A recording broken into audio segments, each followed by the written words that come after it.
केंद्रीय मंत्री जितेंद्र सिंह जी हमारे साथ जुड़ रहे हैं। बहुत शुक्रिया एनडीटीवी से बात करने के लिए और एनडीटीवी के वक्त निकालने के लिए। बहुत बड़ा दिन आप लोगों के लिए, मुबारक इतनी बड़ी जीत। जितेंद्र जी, प्राथमिकता इस वक्त क्या है? कौन बनेगा मुख्यमंत्री छत्तीसगढ़ में, राजस्थान में, मध्य प्रदेश में? नहीं, जहाँ तक मुख्यमंत्री का संबंध है उसकी तो एक पद्धति है, स्वाभाविक है आप भी ये प्रश्न पूछेगी और मेरी जगह कोई भी भाजपा का कार्यकर्ता होगा उसका जो उत्तर होगा वो बिल्कुल ठीक है आपने, वो प्रेडिक्टेबल होगा, इसलिए कि एक अनुशासनबद्ध कार्डर बेस्ड पार्टी है, इसका एक पैटर्न है। ये कोई परिवार ड्रिवन पार्टी नहीं है कि जहां रसोई घर में फैसले होते हो या खाने के मेज़ पर होते हो। एक पार्लियामेंट्री बोर्ड है, कंसेंसस इवॉल्व होता है, फिर ऑब्जर्वर्स नियुक्त किए जाते हैं, फिर प्रत्येक विधायक की राय लेते हैं, अलग अलग भी लेते हैं, सामूहिक भी लेते हैं, उसके बाद निर्णय होता है और जब घोषणा होती है तो सब उसको स्वीकार करते हैं। तो एक परंपरा के तहत, लेकिन ये सवाल फिर भी पूछा जाएगा और आपने ठीक किया पूछा, वो इसलिए भी कि हिंदुस्तान में 50-60 साल कांग्रेस पार्टी हावी रही सत्ता में, राज्यों में भी और केंद्र में भी, और उनकी कार्य पद्धति की हमारे जहन में वो एक कंडीशनिंग हो गई। तो लगता है कि शायद भाजपा भी उसी तरह से काम करती होगी, लेकिन हमारी शैली थोड़ी भिन्न है और धीरे धीरे जैसे जैसे सत्ता में रहने का अवधि हमारी बढ़ती जाएगी तो धीरे धीरे सबको समझ भी आएगा। सवाल ये है कि सरप्राइज होगा या फिर एक्सपेक्टेड होगा? नहीं, इसमें मैं कुछ कहने की स्थिति में नहीं हूं और सच पूछिए तो मुझे इसकी जानकारी भी नहीं रहेगी, क्योंकि ये एक निर्णय एक व्यवस्था के अंतर्गत होता है। इस प्रकार से गायबाना नहीं हुआ करते। जितेंद्र जी, जहां कांग्रेस ने खासतौर से तीनों राज्यों में एक चेहरे उतारे और उनकी अगुवाई में चुनाव लड़ा, लेकिन बीजेपी ने ऐसा कुछ नहीं किया। बीजेपी की रणनीति अलग रही और आपको लगता है वही काम कर गया मोदी जी की गारंटी?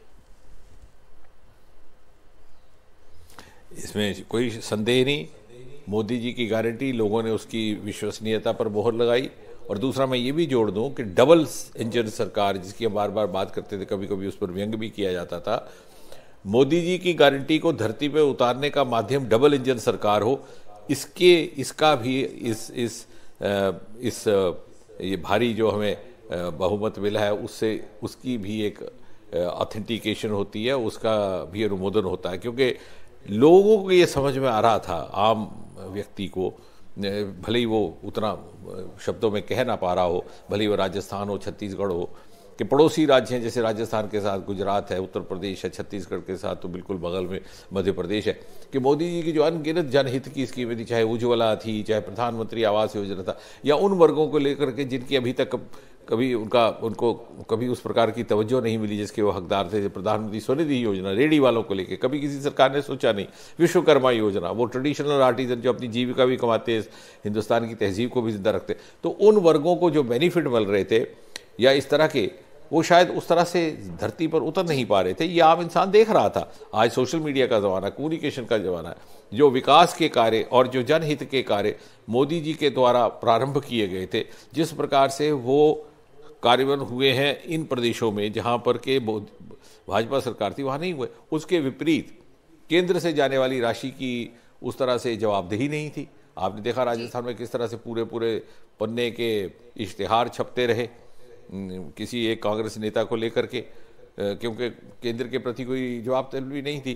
तो लोगों को ये समझ आया है कि हमारा हित इसमें है और ये एक नई संस्कृति का भी प्रारंभ हो सकता है, क्योंकि धर्म, दीन, जात, मजहब और वोट कंसिडरेशन से ऊपर उठ करके ये जनहित की योजनाएं लोगों तक पहुंची। जहां जिसकी आवश्यकता है उसको मिलेगा, जहां कोई कोताही रहेगी उसकी पूर्ति होगी। ये नहीं पूछा जाएगा जात क्या, धर्म क्या, ये भी नहीं पूछा जाएगा कि आप किस पार्टी के साथ जुड़े, किसको वोट देते हैं। जी, आपके लिए बहुत लंबा दिन होगा आज, आपको जाना होगा, लेकिन एक आखिरी सवाल जितेंद्र जी मैं पूछना चाहूंगी। जो रणनीति रही बीजेपी की, केंद्रीय मंत्रियों को उतारना, अपने सांसदों को उतारना, हालांकि विरोधी ये कहते रहे कि बीजेपी की रणनीति काम नहीं करेगी क्योंकि आप लोग बहुत सारे बागी वहां खड़े कर देंगे, लेकिन ठीक उलट नतीजे आए हैं, तो ये रणनीति काम कर गई।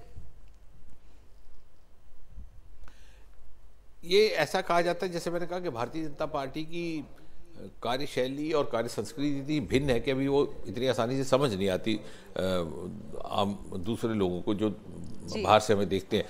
हमारे लिए हर चुनाव महत्वपूर्ण है, चाहे वो स्थानीय इकाई का हो, चाहे वो विधानसभा का हो, चाहे वो संसद का, और उसमें नेता बाद में है, सभी कार्यकर्ता है, तो हर कार्यकर्ता उसमें उतरता है। आपने देखा प्रधानमंत्री जी हर किस्म के चुनाव में भाग लेते हैं, और चाहे आप केंद्र में भी मंत्री हों, चाहे प्रदेश में मंत्री हों, आप किसी भी सरकारी पद पे हो, सबसे पहले आप संगठन के कार्यकर्ता हैं। तो उस भाव को लेकर के जब काम किया जाता है तो संगठनात्मक दृष्टि से क्या रचना सबसे अधिक अनुकूल रहेगी, उसकी उस प्रकार से उसको व्यवस्थित किया जाता है। अगर जहाँ पर जो व्यक्ति उपयुक्त है या सबसे ज़्यादा माकूल है, वो कार्यकर्ता वहाँ लगेगा।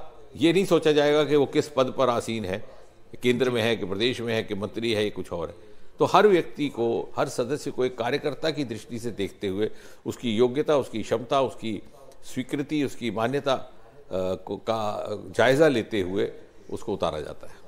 जितेंद्र जी, एक सवाल मेरा है आपसे।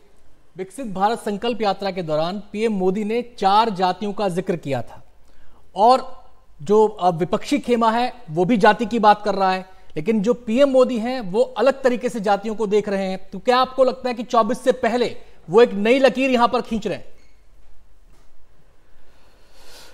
बिल्कुल, मैं आपको ये भी कह दूं कि ये जो मोदी जी ने 4 जातियां की, जिसमें किसान है, जिसमें महिलाएं हैं, जिसमें युवा हैं, जिसमें गरीब है, ये जातियां उन जातियों से ऊपर उठ करके जिन जातियों की बात कांग्रेस पार्टी कर रही है। और ये बात आज नहीं की मोदी जी ने, ये सन 2014 में।